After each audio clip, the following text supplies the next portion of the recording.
내 증인이 되리라 라는 첫 말씀 가지고 함께 은혜를 좀 나누고자 합니다. 저는 여러분 한 해가 시작되기 전에 항상 저는요 정책을 수립하기 위해서 교회에 여러 가지 미래를 그립니다.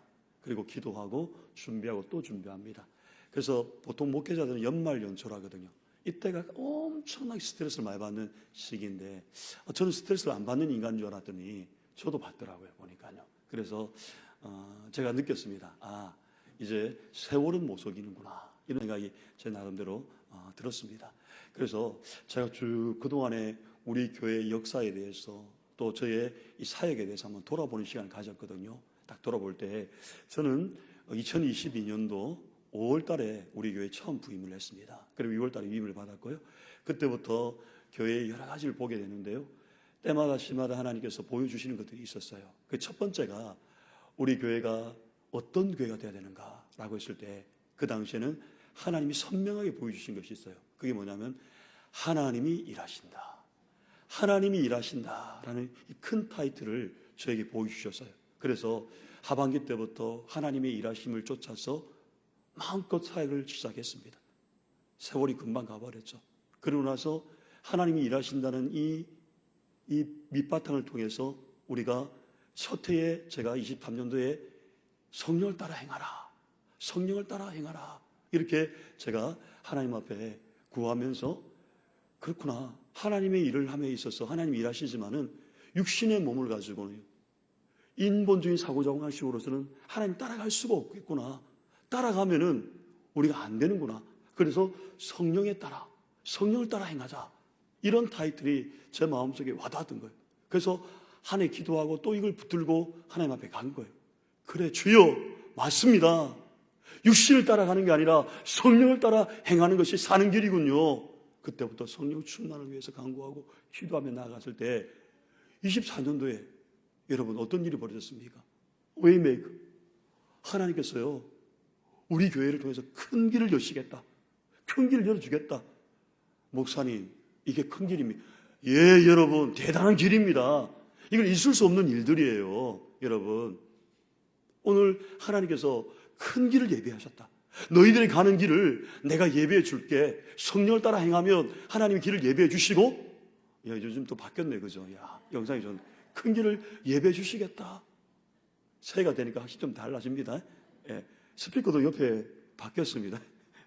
그렇게 하나님께서 큰 길을 예비해 주시겠다 하시면서 작년 한 해에 여러분 24년도에는 25년도에 어떤 일이 있었습니까? 하나님께서 사도행전 말씀을 통해서 거침없이 담대하게 너희들은 이제 성령 충만 받고 하나님의 길을 여셨다면 이제는 어디로 가야 되느냐? 너희들은 거침없이 담대하게 나를 섬기며 따라가야 된다. 이걸 하나님 주신 거예요. 그 한 해 해보니까요, 그런 사람도 있는데 결산을 해보니까 여러분 우리의 결산이 좀 약간 약했어요. 그래서 오늘 한 해 기도하는데 또 다른 하나님의 주제를 주셨는데도 불구하고 계속해서 이 사도행전 1장 8절 말씀이 제 머릿속에서 맴도는 거예요. 공목사야, 너희 교회는 아직 안 된다. 너희 교회는 이제는 1장 8절의 말씀을 가지고 너희들이 한 해를 살았으면 좋겠다. 그 주제가 뭡니까? 오늘 바로 주제입니다. 오늘 본문의 제목이죠. 한번 따라 합시다. 내 증인이 되리라. 시작. 여러분, 제가요 이 말씀을 받으면서 가슴이 뛰었습니다.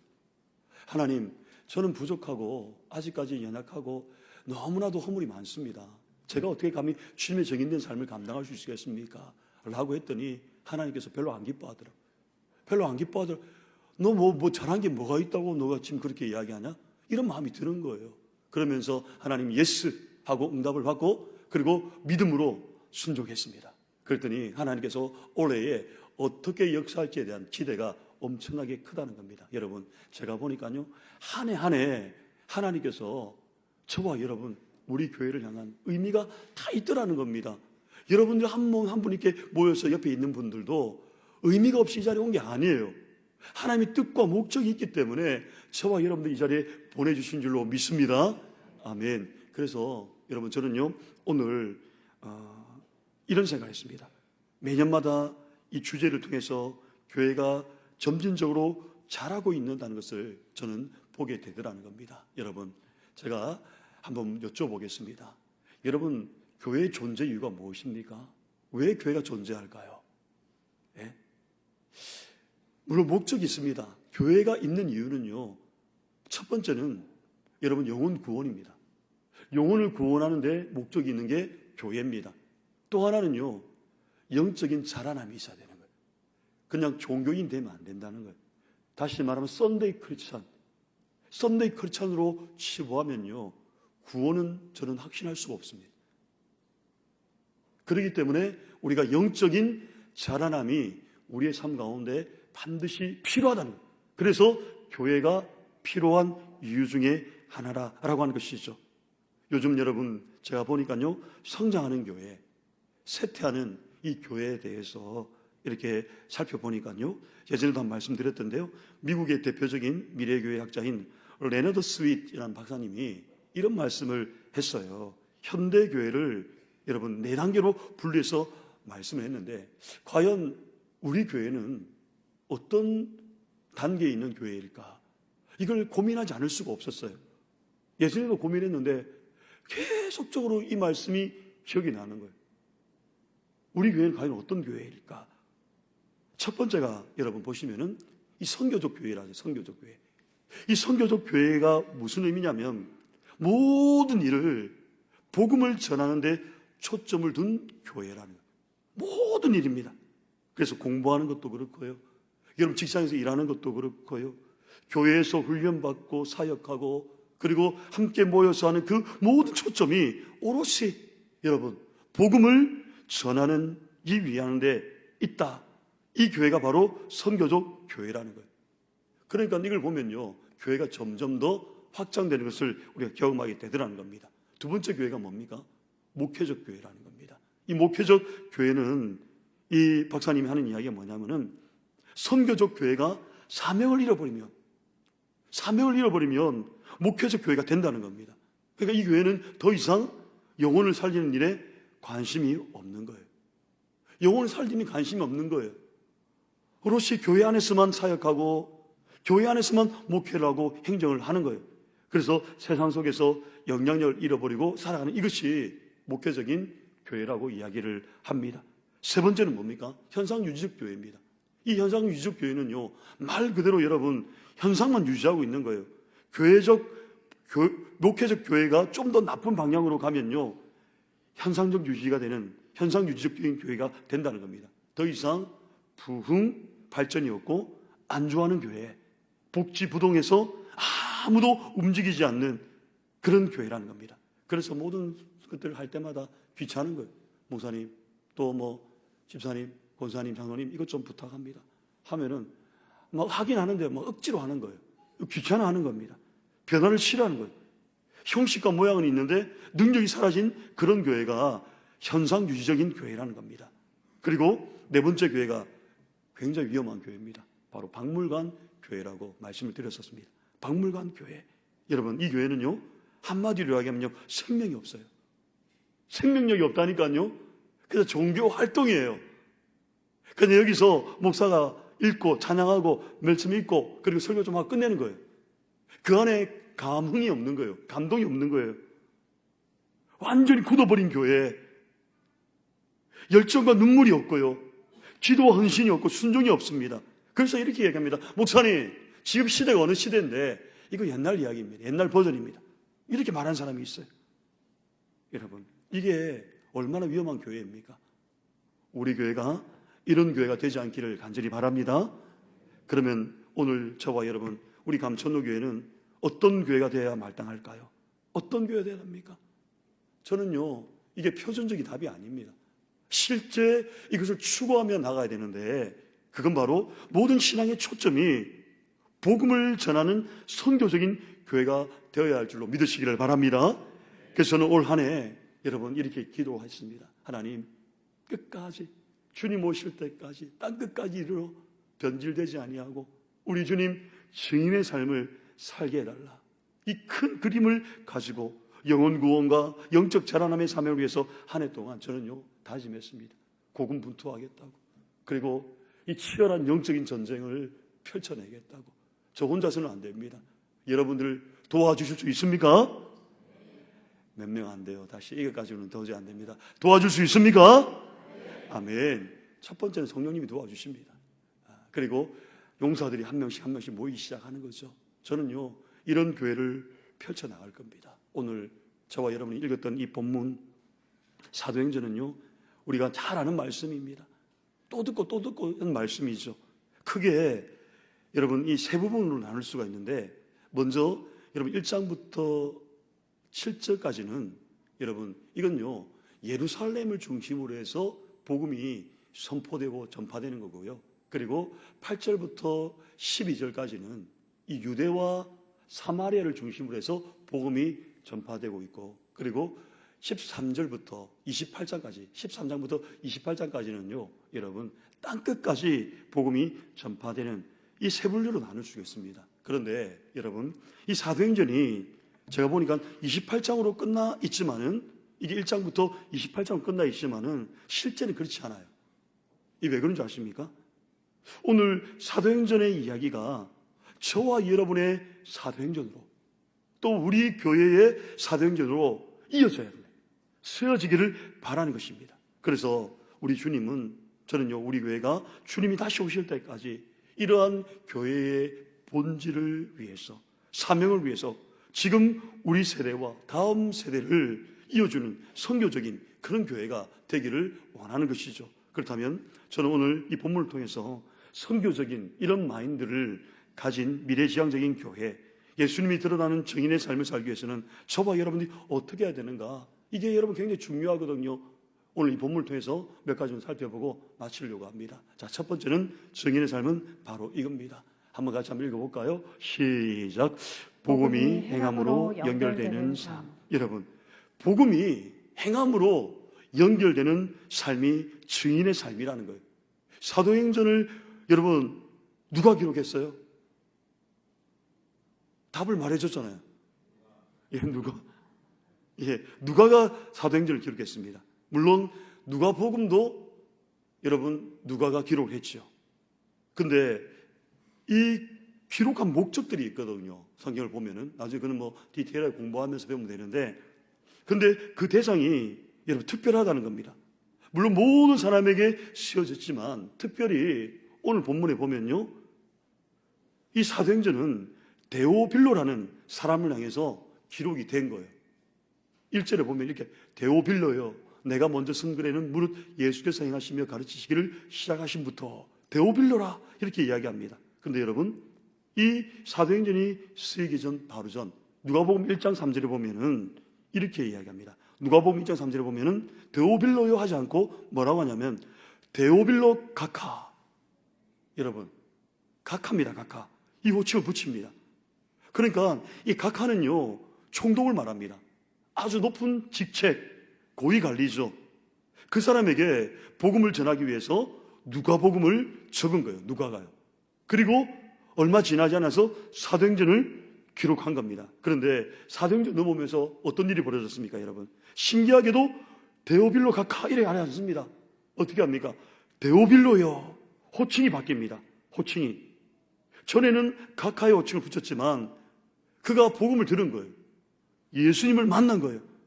복음이 뭔지 알고 나서는 어떻게 된 겁니까? 그의 호칭이, 지책이 중요하지 않다는 것을 아는 거예요.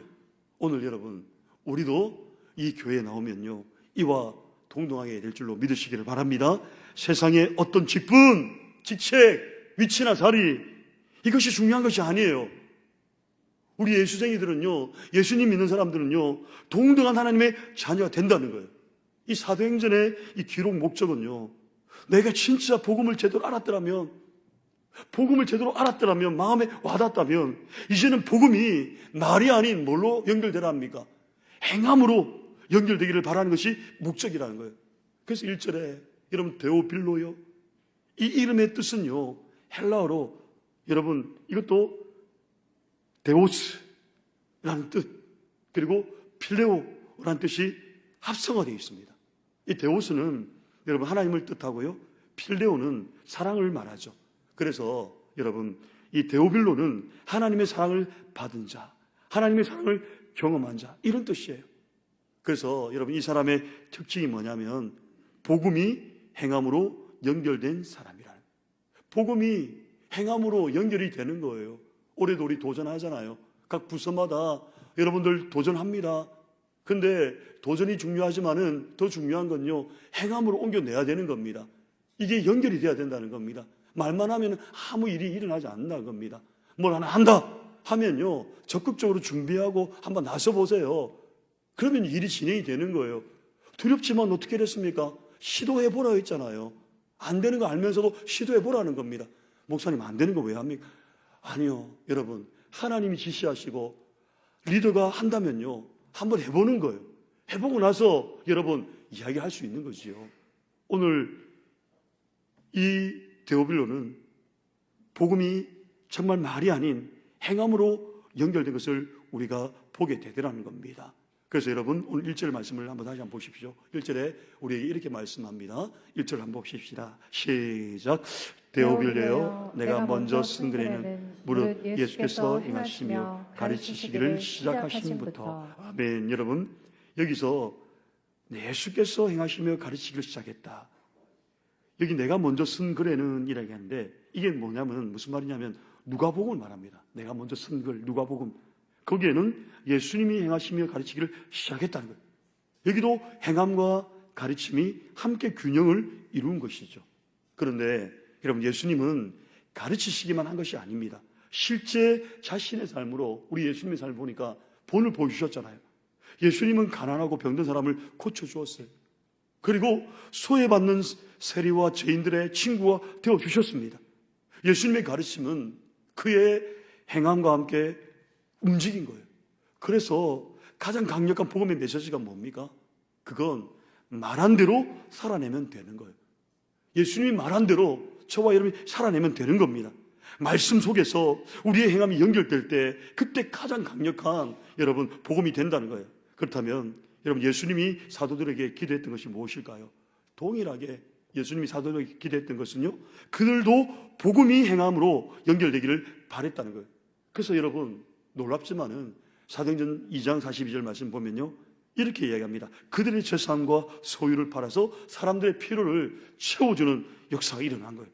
자기 재산인데, 자기 재산인데도 불구하고 상대방의 필요를 채워주는 이런 삶의 방식으로 이들이 살았다는 겁니다. 또 여러분, 읽지 않았지만 3장에 보면은 성전 미문에 앉아서 구걸한 장애인을 구체적으로 돕기 시작하죠. 또 6장에 보면요, 어려운 사람을 구제합니다.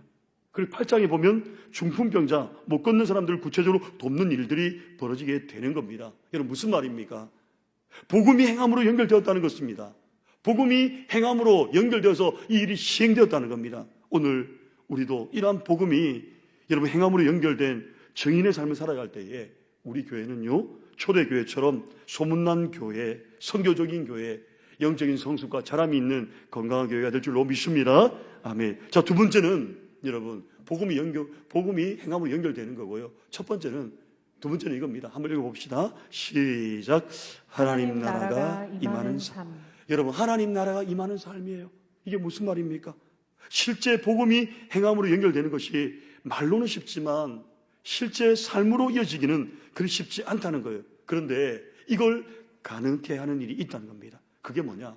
하나님 나라가 임하는 삶이에요. 하나님 나라, 이곳에 임하는 삶이에요. 사도행전의 특징을 보면요, 여러분, 하나가 하나님 나라로 시작해서 마지막은 하나님 나라로 끝난다는 거예요. 사도행전 1장 3절에 보면 예수님이 죽으시고 부활하신 후에 이 땅 가운데 예수님이 40일 동안 머물잖아요. 그죠? 40일 동안 머문 동안에 예수님은 하나님 나라에 대해서 말씀합니다. 3절에 보니까 뭐라고 합니까? 그가 고난받은 후에 또한 그들에게 확실한 많은 증거로 친히 살아계심을 나타내사 40일 동안 그들에게 보이시며 뭐 했다고요? 하나님 나라의 일을 말씀하시니라. 여러분, 예수님께서 승천하시기 전에 제자들에게 아주 중요한 말을 합니다. 그게 뭡니까? 하나님 나라의 일이라는 겁니다. 근데 놀라운 건 예수님께서 이 땅에 오셔서 첫 번째 전한 메시지가 뭔지 아십니까? 그게 마태복음 4장 17절에 이렇게 이야기합니다. 한번 읽어볼까요? 시작. 이때부터 예수께서 비로소 전파하여 이르시되 회개하라, 천국이 가까이 왔느니라 하시더라. 아멘. 여러분, 지금 예수님께서 이 땅에 오셔서 처음 증거한 게 뭡니까? 회개하라, 천국이 가까이 왔다 라고 이렇게 말씀합니다.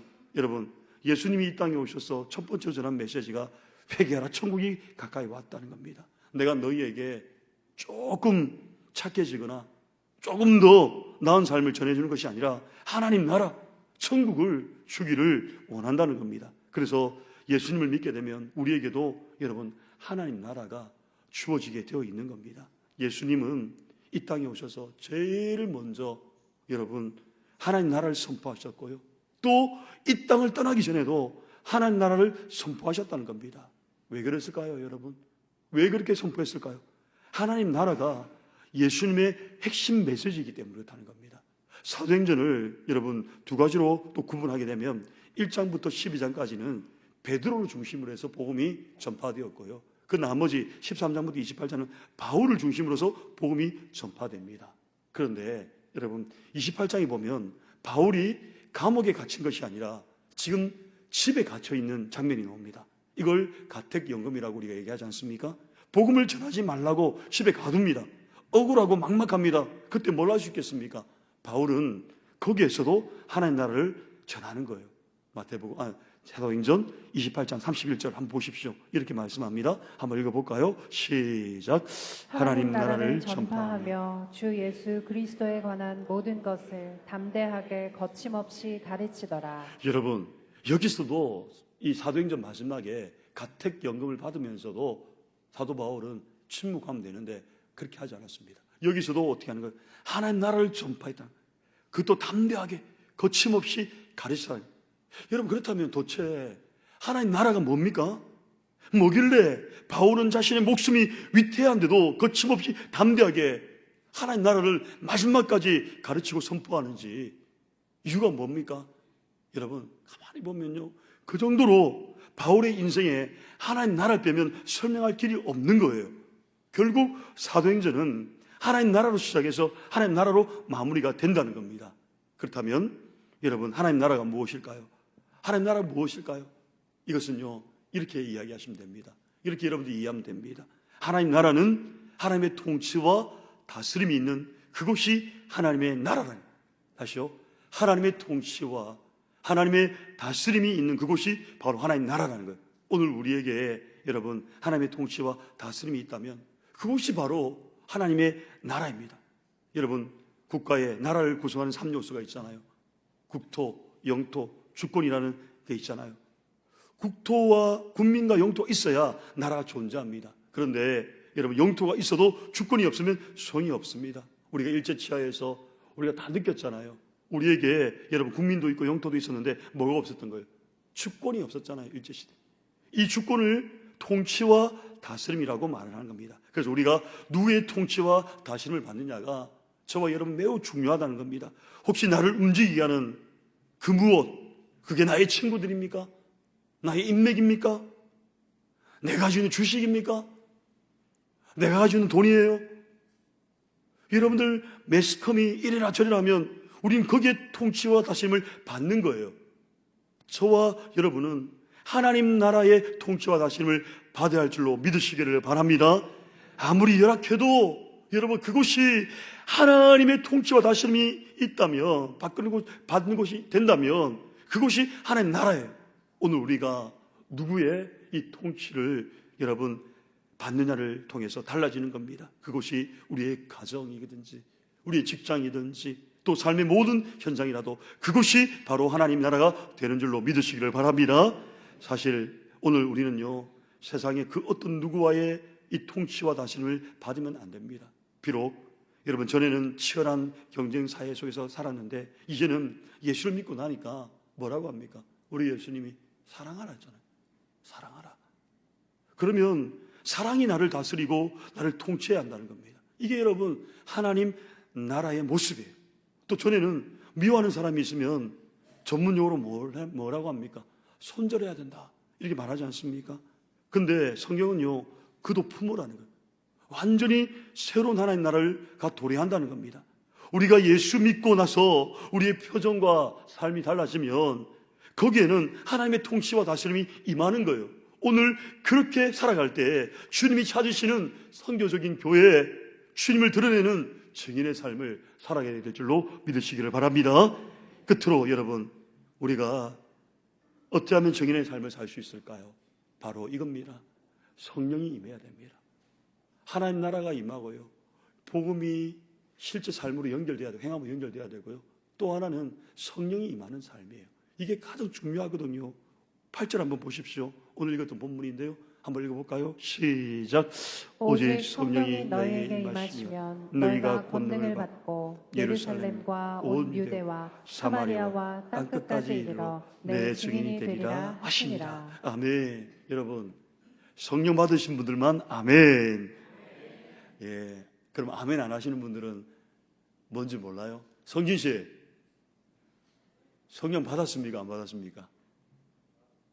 예? 받았어요? 안 받았어요? 애매합니까? 예, 여러분, 예수 믿으면요, 분명한 건 있습니다. 내가 원하지 않든요, 예수님이 나의 구원자로 믿어지는 그 순간에는요, 세상 사람들 물어보세요. 예수님이 나의 구원자다. 그분이 나를 천국 데려간다. 그러면 세상 사람들 뭔지 아십니까? 병원 가자입니다. 근데 이게 믿어지잖아요. 이게 믿어진다면요, 어떻게 되냐면요, 이미 성령이 내 안에 내주에 계시는 줄로 믿으시기를 바랍니다. 예수님이 아니고서는요, 성령이 아니고서는 내가 예수님을 주라고 시인할 수가 없는 거예요. 그래서 여러분 주일날 교회 나오는 거 아닙니까? 혹시 아내 때문에 교회 나옵니까? 자녀들 때문에 교회 나옵니까? 여러분, 이제는 수준을 높여야 돼요. 우리 예수님 때문에 교회 나오는 그런 우리의 삶이 되기를 바랍니다. 오늘 여러분, 우리 예수님께서는요, 성령을 우리에게 주신다고 했습니다. 너희들의 수고와 열심이 있으면 건강한 교회로 세워줄게, 이렇게 말씀하지 않았습니다. 우리 주님은 또 너의 인생에 문제가 슬픔이 사라지면 이렇게 말씀하지 않습니다. 뭐라고 한 겁니까? 오직 성령이 너에게 임하시면 어떻게 된다는 거예요? 너희의 삶이 달라진다는 겁니다. 믿으십니까? 아멘. 아멘 하는 사람이 한 명밖에 없네요. 예, 여러분, 성령이 임해야 내 삶이 완전히 달라지는 거예요.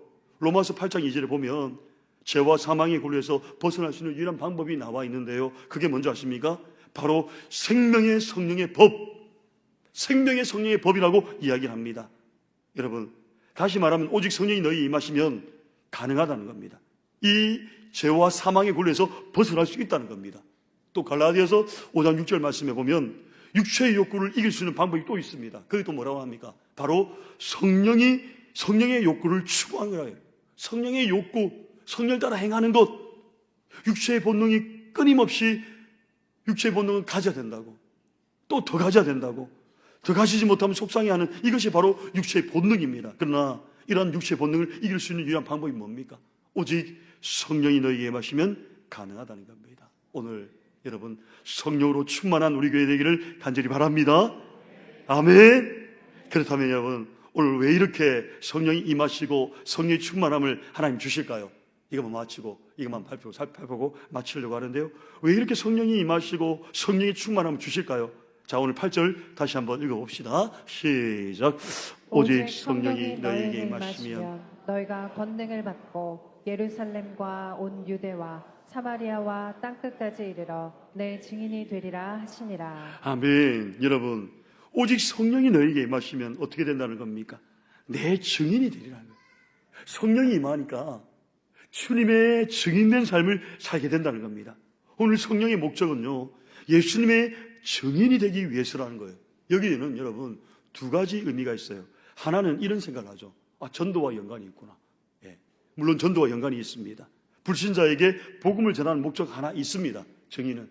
또 하나가 뭔지 아십니까? 이것도 중요한데요, 바로 내 삶이 드러나는 것이 아니에요. 성령이 임하면 내 증인이 되면은 내 삶이 드러나는 것이 아니라 예수님이 드러나는 삶을 말하는 거예요. 성령으로 충만하게 된다는 말은 은혜가 차고 넘친다는 말이에요. 그러면 그 은혜가 자꾸 흘러나오면 그 사람의 표정, 그 사람의 언어가 바뀐다는 거예요. 그 입에서 거친 말이 아니라 부드러운 말이 나오게 되는 거예요. 이게 예수님의 삶, 성품을 닮아가는 모습이라는 겁니다. 그 사람이 바로 예수님의 증인이라는 것이죠. 이것이 어떻게 가능할까요? 성령이 임하시면 가능하다는 겁니다. 우리 옆 사람에게 인사합시다. 성령 충만합시다. 시작. 성령 충만합시다. 할렐루야. 충만한가요? 아니 뭔가 취해 있습니까? 아니면 그분이 찾아오셨습니까? 여러분, 이 권능이라는 이 단어가요, 어떤 의미냐면요, 다이나마이트입니다. 다이나마이트. 엄청난 능력이잖아요. 이 같은 엄청난 폭발적인 능력을 성령이 임하면 어떻게 한다고 보여주시나요? 제 삶도 그렇고요. 여기 있는 여러분도 그렇지 않습니까? 별 볼 일 없었잖아요. 그런데 성령이 임하고 나니까 하나님이 폭발적인 능력을 통해서 우리를 사용하시잖아요. 이게 여러분 얼마나 귀한 일입니까? 성령이 아니고서는 저와 여러분이 이 자리에 있을 수가 없는 것이죠. 그래서 여러분, 우리가 예수님의 증인으로 살아가도록, 내가 아닌 예수님이 드러난 삶을 살아가도록 만들어주시는 겁니다. 사랑하는 여러분, 새해에도 성령의 충만함을 사모하시기를 주님의 이름으로 간절히 축복합니다. 이제 성령에 대해서 아주 중요한 말씀, 이것만 말씀드리고 마치려고 하는데요. 자, 먼저 요한복음 14장 26절 말씀인데 한번 보십시오. 성령이 무엇을 하는가 한번 읽어볼까요? 시작. 보혜사 곧 아버지께서 내 이름으로 보내실 성령, 그가 너희에게 모든 것을 가르치고 내가 너희에게 말한 모든 것을 생각나게 하리라. 아멘. 여러분, 성령이 하는 역할이 뭡니까? 그가 너희에게 모든 것을 가르치고 또 뭐라는 겁니까? 모든 것을, 예수님이 말한 모든 것을 생각나게 하신다는 거예요. 그러니까 성령님은요, 여러분, 자기가 하고 싶은 말을 하는 게 아니래요. 예수님이 하셨던 그 말씀을 생각나도록, 또 오늘 저와 여러분이 성경을 통해서 읽었던 이 말씀이 생각나도록 하는 거예요. 그리고 또 한 가지가 뭐냐면은 요한복음 15장 26절 이렇게 말씀합니다. 한번 읽어볼까요? 시작. 내가 아버지께로부터 너희에게 보낼 보혜사 곧 아버지께로부터 나오시는 진리의 성령이 오실 때에 그가 나를 증언하실 것이요. 아멘. 여러분, 성령의 역할이 무엇입니까? 진리의 성령이 오실 때에 그가 나를 증언한다고 합니다. 증언해. 성령님은 자신을 드러내는 것이 아니라 예수님께서 드러나도록 그 역할을 하신다는 거예요. 그래서 여러분, 이 성령 충만의 사람의 특징이 뭔지 아십니까?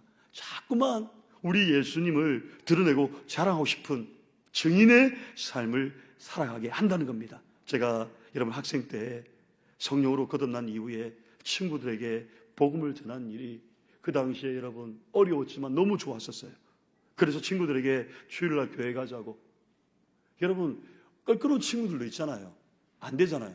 근데도 되더라고요. 가서 교회 가자고 초청도 하고 데려오기도 하고, 심지어는 여러분 학교에서 사형이라는 그런 교리가 있어요. 그걸 칠판에 그려가면서 친구들에게 설명을 하기 시작하는 거예요. 그리고 예수님을 전한 겁니다. 여러분, 왜 그랬을까요? 그저 예수님이 좋은 거예요. 그냥 예수님이 너무 좋은 거예요. 전하지 않으면 뭔가 불편한 거예요. 내가 아니라 자꾸만 예수님을 드러나는 삶. 그래서 그때 알았습니다. 이게 바로 예수님을 증거하는 증인의 삶이구나. 오늘 저와 여러분을 2026년도 그와 같은 동일한 삶으로 부르셨다는 사실을 믿으시기를 바랍니다. 왜 우리를 성령 충만하게 하시겠습니까? 내가 아니라 예수님이 드러난 삶으로 주님의 증인의 삶을 살라고 우리에게 성령 충만을 주신 줄로 믿습니다. 사랑하는 여러분, 올해는 내 증인이 되라 하신 이 주님의 증인된 삶으로 승리하는 성령 충만한 한 해가 되어서 저와 여러분들 복음이 삶으로 연결되어지고, 그리고 우리 가운데 하나님 나라가 충만히 임하고 성령이 충만해서 저와 여러분 하나님의 몸된 교회가 차고 넘치며 소문나고 하나님을 기쁘시게 드리는 그런 선교적인 교회로서 거듭나는 우리 교회가 되시기를 주님의 이름으로 간절히 축원드립니다. 아멘.